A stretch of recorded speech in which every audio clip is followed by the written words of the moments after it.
Hey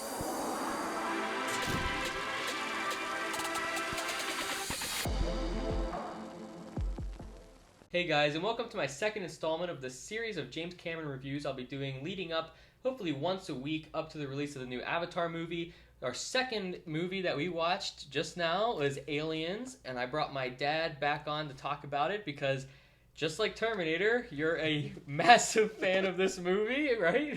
I am, yeah. Thanks for having me again. Yeah. This is so much fun. Yeah, this is awesome. It is. I thought it'd be great to have my dad on. He has the same passion for this movie, maybe even a little bit more. What a movie. I'm so excited to hear your point of view of what this movie was like to see it now as compared to when I saw it back in the 80s. Yeah, again, that's the cool thing with having you on. You know, like, this is, like, I'll just start by saying, for me, watching this now, it holds up perfectly, at least to me. It not only holds up, I mean, it's like, I wish they would make movies like this, you know? This is a perfect sci-fi film, a perfect action film. Even watching it again, you know, me and you both know we love this movie. Like, we always talk about it. Yeah. But watching it again is better than my memory of it.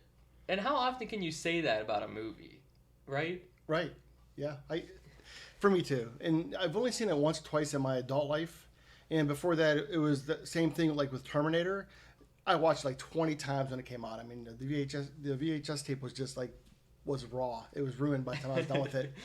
And I got so fully absorbed by all the concepts of the movie, the special effects, which back in the 80s, they were incredible. They were incredible. And today, I'm not sure if because I'm used to growing up as they've gotten better, but I still feel like this movie's special effects are very, very good, especially because you're dealing with makeup and models and actual sets. And Yeah. no green screens and stuff like that. I know, it's all practical. It's a little scarier, too, because you see them coming out of the walls, and they're like real, you can tell they're physical things that are actually reaching down at people. And Yeah. I mean, the sets are crazy in this movie. Yeah. Is there any studies done about, like, if I'm an actor and I'm on a green screen, I'm being told what's happening. So then I have to react to these things that are happening that I'm being told to react to. I'm doing it, and I'm a professional actor, and I'm in training, and I have movies on my belt. And so I do the best I can with what I'm being told to and use my imagination. Right. Or if you're on the set and you see like these models coming at you and the things happening and the loud noises and the bangs and the screaming and everything, aren't you gonna get like, as an actor, wouldn't you be more engaged? I don't know. There might be something to like actually being in that environment for real.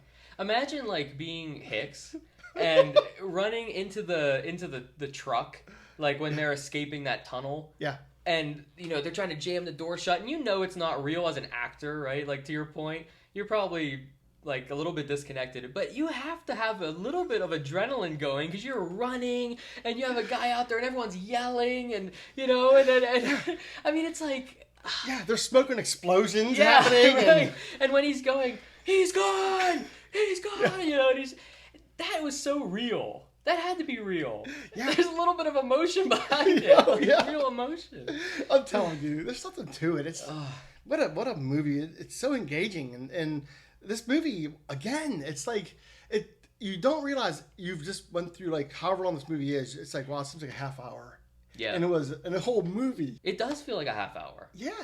The pacing is like perfect, and it's not super fast or slow. Like Alien was kind of slow. It just goes. I don't even know how to explain it. Mm-hmm. Like, yeah, just time just dissolves as you watch it. And it's hard to believe it's a sequel. This movie can stand on its own.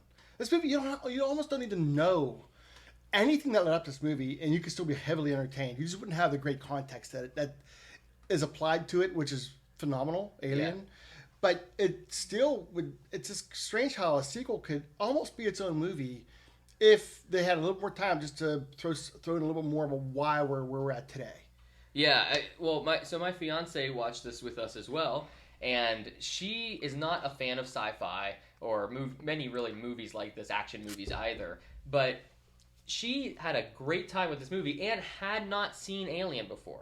So she's a great study, I think, because she doesn't like action movies or sci-fi movies, didn't see Alien, went into this and enjoyed it a lot. And she said the main reason was the characters. And there's something to be said about that. Right. I mean, once again, another female protagonist. Sigourney Weaver was just amazing. Yeah. She was amazing in this movie. I mean, you almost feel her when she's having those night sweats and those horrifying dreams that were so real to her because she lived through it. And her post-traumatic stress disorder was so real. She really sold it. You really fall for her. And then whenever she's put back in that environment, and you could see her watching what's going on through the viewfinders of everybody's cameras, and you could see she's like, oh shit, like we're here again. I'm here. This is for real. Yeah, and I love how she slowly kind of proves herself to all the guys. Yeah. Over time, because she first gets there and they're like, "What's she doing here? What's she gonna add, right? Yeah. Like what can she even do? You know?" They say she asks the sergeant, what can I help out with? And he's like, I don't know. What can you help with? You know, and they just give this like feeling like everyone's doubting her, right? Actually, rightfully so. And rightfully so. Civvies, right. you get civilians on board, and you're like, okay, what do they know? Right. How are they going to help us? Right. And then when she is proving herself slowly, you know, it also provides like a great character development because she's kind of proving herself to us too a little bit. It's just another example of James Cameron's ability to make such interesting and vulnerable yet super strong female characters with like the whole range of emotions. I mean, what a concept, you know, just make them feel everything so that you feel everything with them, right? Like she was such an awesome character, and I think she got nominated for an Oscar. I don't want to say that for sure, but I'm pretty sure she got nominated for an Oscar, which is rare for like a sci-fi movie. If not, she deserved one. I mean, and then to show her like her trials, like she got there, she first had, if anything, she'd be sold her level of authority on what she knows. Then she knows how to run a loader, so then she right away, like that Sergeant Apone and Corporal Hicks, they're like, oh, she knows what she's doing. She can handle a loader, and like you can see just. She keeps building cred and cred and cred until the whole place turns to shit. And then now they completely believe what she had to say. There is no question about it because they're actively being assaulted by these horrible aliens. Yeah. Yeah, she turns out to be the badass in the group at a certain point, right? Once she gets through all the stages of kind of proving herself to them, she just becomes the badass. Everyone's dropping one by one, and she's... It's so perfect, and she doesn't even seem like they're not trying to turn her into a Marine, right? She still has that sort of motherly aspect to her. It comes out with Newt. It comes out the way she treats Newt. Yeah, with Newt. You're right. It fleshes her out like a real human. Like you could have easily, like, and you can see this with modern movies. You know, you could very easily just make her a soldier, right? Like that could have happened like in the third act. Now she's a soldier. They never did that. Right. Ever. And her whole reason for going back at the end was to save Newt. Yeah. Just so perfect. Yeah, because if you think about it, if she would have been hardline at that point, just take off and leave. You have 26 minutes. Right. You're done. You're good. You can destroy all the aliens. You're done. And it makes sense for her character, too, because she's so horrified of it. She didn't want to go back in the first place. Right. Take off. Right. Yeah, great. She's such a great character. It's hard not to make her your favorite. But I think there were so many great characters and the character development that they had to do in the first like half hour maybe with all those Marines and also with Burke, who's that scumbag civilian. She's with them, but I love the synergy, and I love what they gave just enough time to each of the Marines to kind of give you a feel for the kind of person they bring to the table. You got Lieutenant Gorman, who's your typical you've seen this in other movies, and you could, and also in the military and in police work, you know, where you don't really, you might have rank, but you don't got respect, right? You might have rank and you call the shots, but you don't have the respect. And that was pretty much the tone of the whole beginning. And they could tell right away, this is an inexperienced lieutenant. He's going to tell us what to do, and we got to listen to him. Yeah, and they not only developed that animosity, like right from the beginning, but it also gives Ripley a reason to like kind of take his rank a little bit at a certain point. So that was pretty cool too. You're right though. They did all of that in like the first 30 minutes. Yeah. And like I said, I watched the movie so many times and I saw so many more things that they did, small things to continue that development. And I ended up falling in love with Apone, with Hicks, with Vasquez, another strong woman. She's intensely strong woman, you know? Yeah. I call her a badass. Yeah, she's a badass. Real bad. I mean, and then Hudson. What a character, you know? He's so funny. There's so many good lines. I know. It's just they're just the best lines, you know? It's like, I forget what the exact line was, but it's like, you know, she survived for 14 days, and he's like, we're not. There are 17 days, and he's like, we're not going to survive for 17 hours. He says, yeah, our evac isn't going to be here for 17 more days, and he goes, I hate to break it to you, but we're not going to survive here for 17 hours. Yeah. Put her in charge. You know, that kind of stuff. It's the greatest lines. James Cameron can do so much with so little. Yes. I mean, is that a fair statement? It's a super fair statement. You saw it with Terminator. We just saw that. Yes. It's fresh. So we know that he can do it, right? He can create, like, a futuristic world that feels real with a low budget and, like, super epic characters in a small amount of time. Same thing here. Yeah, the same exact thing, but way more fleshed out, way bigger budget, right? Right. It just shows that he can scale with his ability. Right. I totally agree. Right. And then he grabs the right people. Like Sigourney Weaver was a great person to have for this, and I know she came from the first movie. So, but he brought along once again Michael Biehn, there's Corporal Hicks. Yes. He brought along Hudson was Bill Paxton, and then Lance Erickson was Bishop, and they're all three were from Terminator. You know, and that just finished filming and was released. You know, this started production, and they were great actors. They did a great job in this movie. All three of them. Like Michael Biehn is the best. He can execute the best screaming lines. Like you know. I mean, what do we have in this movie here? Some of the greatest lines were from him. Of the intense lines. You know. Yeah, good point. Like when Drake gets the acid on him. And Vasquez is like, no, he's still alive. We gotta go get him. And he grabs her. He's gone, you know, and starts trying to jam the door closed. And he just has that yell. Yeah. Or whenever he's in charge, because you can tell he doesn't want to be in charge, but he's in charge and he's gonna do a great job. And then Hudson's like losing his crap. He's like, oh no, we're gonna die. He's like, shut up. We gotta do this. You know, like. Just the way he does that, it's like, geez. So, like, the one scene with Burke, like, saying, oh, we can't, because Ripley brings up that she thinks the only way to solve this is to nuke the whole planet, which is just a badass thing to say, too.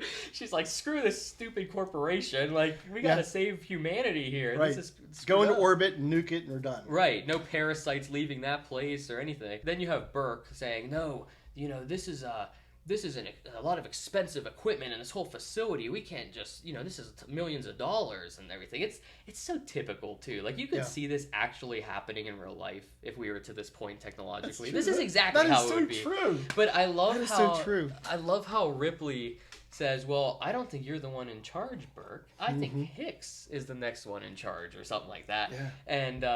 And then they kind of turn to Hicks and he, like, real quiet. He's like, I think the best thing to do is to go into orbit and nuke the place, and there's no other way to be sure. It's like so pretty the way he delivers. He's actually a great actor. He is. He is a good actor. He does not. He's underrated. He's way underrated. I followed him a little bit too through his career a little bit because I enjoyed him so much. These movies, I watched him through The Abyss, and then they released The Magnificent Seven back in like 1999, and so like I.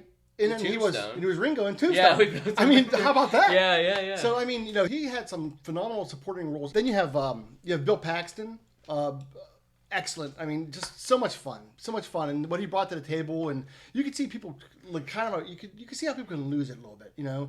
Even your hardened officer, your hardened veterans. He was ready to retire, and now he's stuck in this. And then he pulled his act together and finished off as a hero.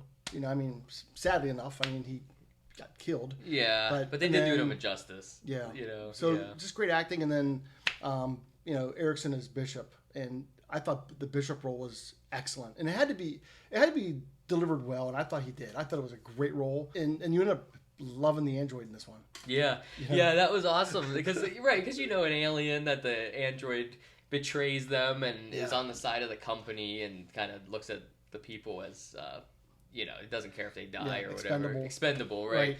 And so going into this, I think there's like a numerous things that James Cameron kind of used from Alien before him, and in all fairness, he had some really good source material to go off of with this sequel, right? I mean, there's such good concepts in Alien. I love that movie, but this is a better movie to me. I love Aliens, and I think I think James Cameron had a lot of clever ways to sort of bring in some of those like sci-fi concepts from Alien and make it like a story device or different visuals. Like, and the android's a great example. I just thought, like, that's so clever how he kind of kept an android in the ship so that Ripley would not trust them. And then you're wondering, like, is someone going to betray them? It would just take one person. For example, the part with the baby alien when, and I love this scene, when Ripley wakes up, she realized she had fallen asleep.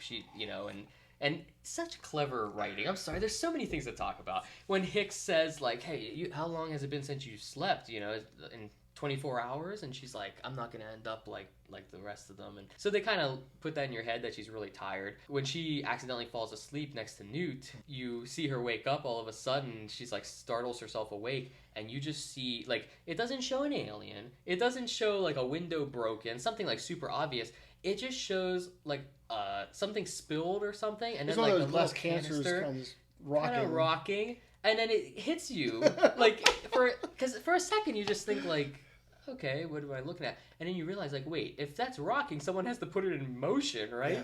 So what's in here? It's such a clever thing. It comes to her like it comes to you. She just woke up and saw it. You're seeing it, and the realization of, oh shit, this is gonna go bad real fast. And so when you finally see that baby alien trying to get on someone's face and whipping around all disgusting, running across the floor, it's like so gross. Still holds up today again. You wonder, like, who did this? Because you start realizing, like, from what they had said, there's no way in. There's no sign of entry. So you start piecing together, and I love that they don't tell you. Yeah. It's never said. But you're thinking, like, there's no way in. There's no sign of entry. And there's multiple of these baby alien things trying to hook onto them. And you're thinking, like, so who could have done this? And because they kind of planted that seed with the android, you think, oh, it's him. It's definitely him. But it ends up being Burke. In the back of your mind, you're thinking, oh, who? Yeah. And then they don't just tell you it's Burke. He shuts off the screen, the monitor screen. Yes. He like you see him screaming, but all I see is a visual on those screens, and you always see him look up and goes, and everybody else is talking about a plan, and he just. Yeah, you're right. That's so diabolical. Oh, it is. It's so inhumane. That dude's a scumbag. Yeah. Oh. And he does such a good job of not being one-dimensional scumbag either. He's like a real-life scumbag. He kind of thinks what they're doing is right. It's beautiful. You know what I mean? Oh, yeah. It's so gross. Like I love that. He thinks about the money. Yeah. Right? And he still kind of thinks he's right. He was surprised she wouldn't buy in. I thought you'd be in this. I thought you would be smarter. Yeah. So he thinks he's real smart for being a piece of crap and trying to find a way to profit off this horrible situation. But hey, one thing I like too with the writing is, so Burke went right down that line. Okay, so he's a scumbag all the way through. Right. Then you got Lieutenant Gorman, who he's just inexperienced. He's in a really bad pickle. He got his guys in a pickle. He's losing his ability to lead. And you get to see him like falling apart a little bit. Right. Doesn't mean he's a bad guy. He just wasn't best fit for that moment in time in life. And later on, they allow him to kind of say, "Hey, I have another chance at life here. I'm not proud of what I did. Whatever happened. And then at the end with him and Vasquez, and he says, "Hey, you know what?" He basically pulls the pin out of the grenade. That's what that was. And she, I think that was probably the most respect Vasquez had from the entire time, was he's going to kill both of them and these aliens. And she's like, "Hey, you always were an asshole, Gorman." And then that was it. But I mean, there's something endearing about that statement too. That's actually such a good scene, Such a good scene. These people fought for their lives. They all, that's something too. They're just fighting for their lives. They're fighting for their lives, and in some ways with Ripley and even maybe Hicks, if he bought in on the whole idea, is they had to stop this from going back to Earth. Yeah. They said destroy these things right there. There's so much good. We're so connected to all those characters from the beginning, and part of it's that camaraderie that they had at the beginning. Yeah. It feels like a real group of guys. But you love. You're like, it's like you embrace it. You're like, I love this. Yes. They're jagged with each other. They're going back and forth, but there's that family, that family. There is. Yeah, and then like for the lieutenant and Vasquez to end that way, it's kind of like they just perfectly wrapped up every character, and in a fitting way that you understood them from the beginning. I love that. Right? I love that. Yeah, it's so true. It's masterful writing. Masterful. Yeah. It's surprising because I imagine for you probably, like, you saw this when it first came out, right? And a million times since. Yeah.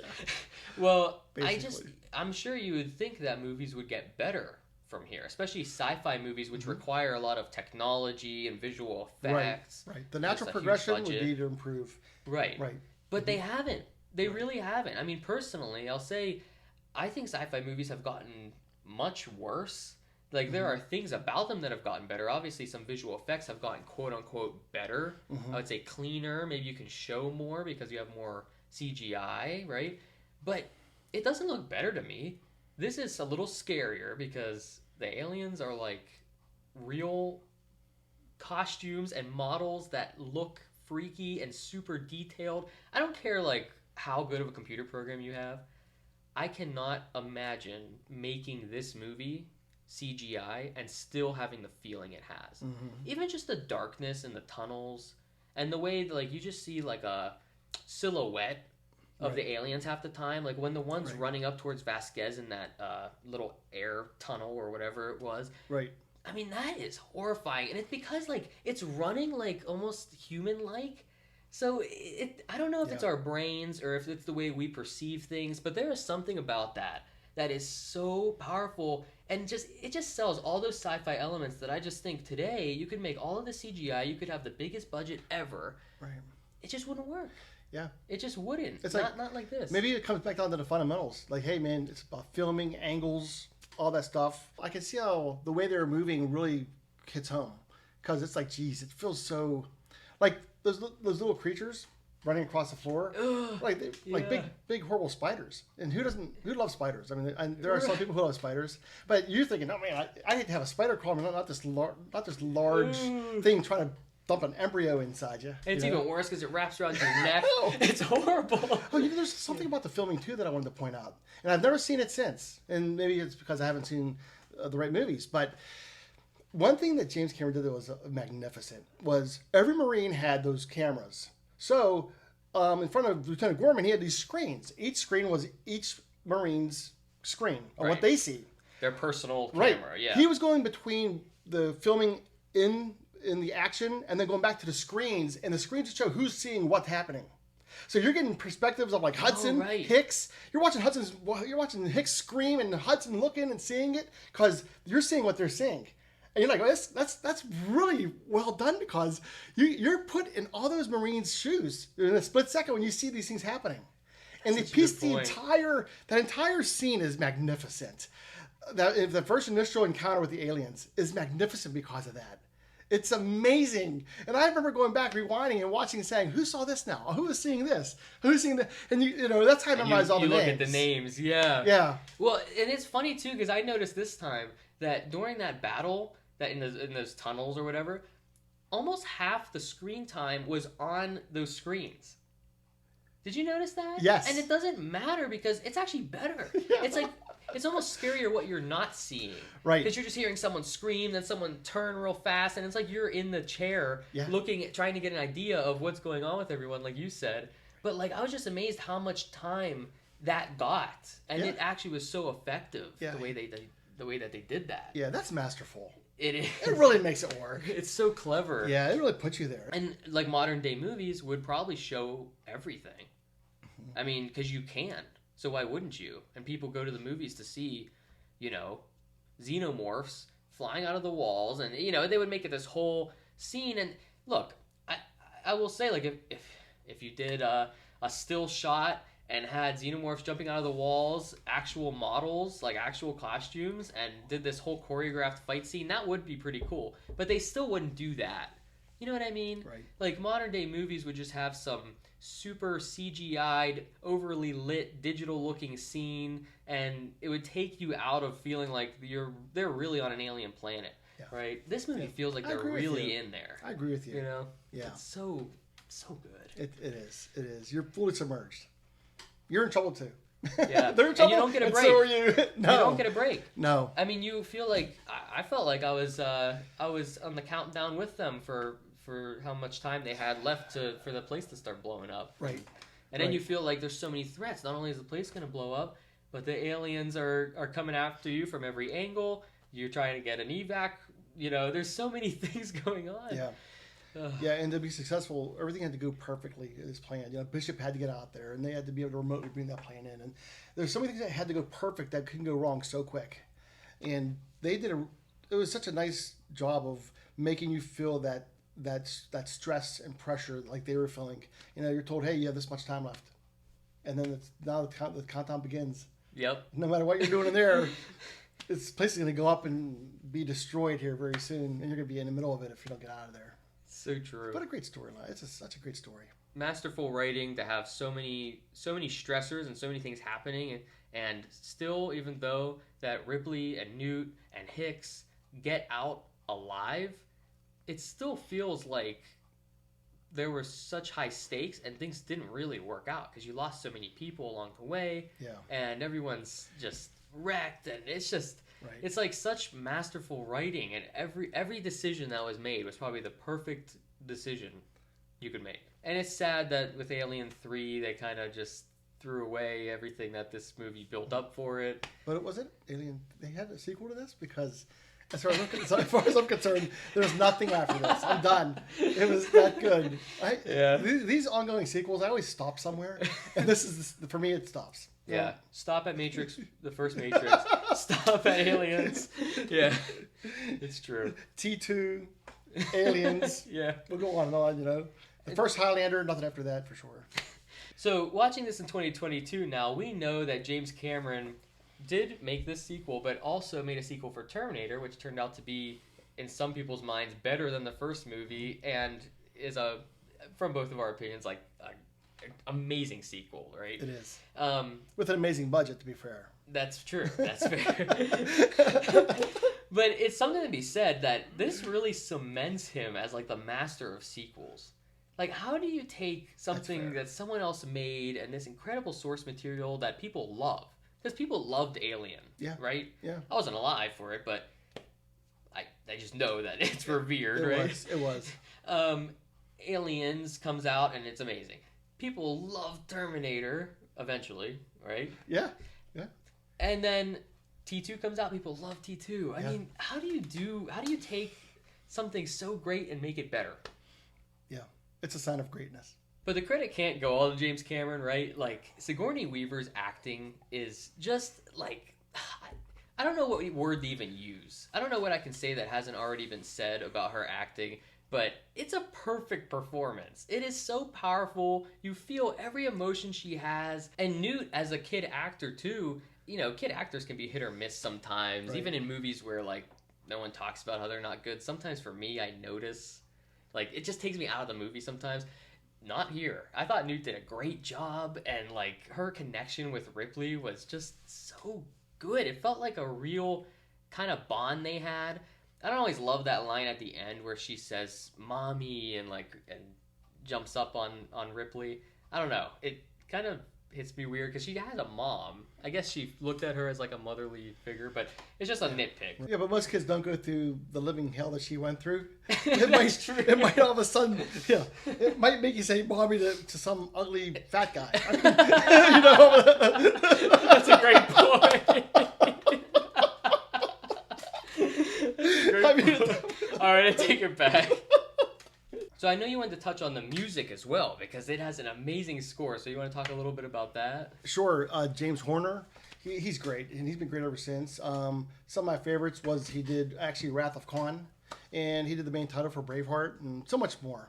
Wow. In this movie, I thought he did such a great job with bringing in the beginning. You heard all that snare, like the cadence style snare for whenever the Marines are all getting gathered up and getting ready to go. And it feeds right into later on where it does more of that. It sounds a little bit with like the Wrath of Khan style, and it really creates the intensity and the drama of what was going on. Yeah, he's good at those bombastic sounds. He is. Yeah, he really gets your blood going. Yeah, so yeah. I really I think that it was actually a great idea to have him do the score in this movie. Yeah, I totally agree. I love the score when they're escaping from the planet as it's blowing up. I think, and it's that super like ba ba ba ba ba ba ba, like it's just getting crazy. You're like sweating. I mean, this movie just physiologically affects you. Like, Oh, my stomach's in knots. I'm sweating. I mean, it's like it just the mix of the music, directing, acting, everything, just perfect. Top notch. Top notch. Every part of the movie. Thank you to my dad again for coming on. This was super fun to talk about it. I know we're both so passionate. It was a blast. Yeah, Harry, thank you so much. This is like we've always done this. I mean, we always just meet, get together after a movie, talk about it, and this movie is just amazing. I can't wait for the next one we do together, which you have to let me know what we're doing next. Yeah, I will. It sounds good. And yeah, we've done this all our lives, and we're just recording it now, so that's kind of funny. But yeah, thank you guys so much for watching. Look forward to the Abyss review coming soon. Probably next week. That's going to be the third James Cameron movie in the series of reviews leading up to the new Avatar film. Again, thank you guys for watching. Let us know, what do you think about Aliens? Do you like it more than Alien? Do you not like this movie? I'm just curious to hear your thoughts in the comments. Again, thank you so much for watching. See you later.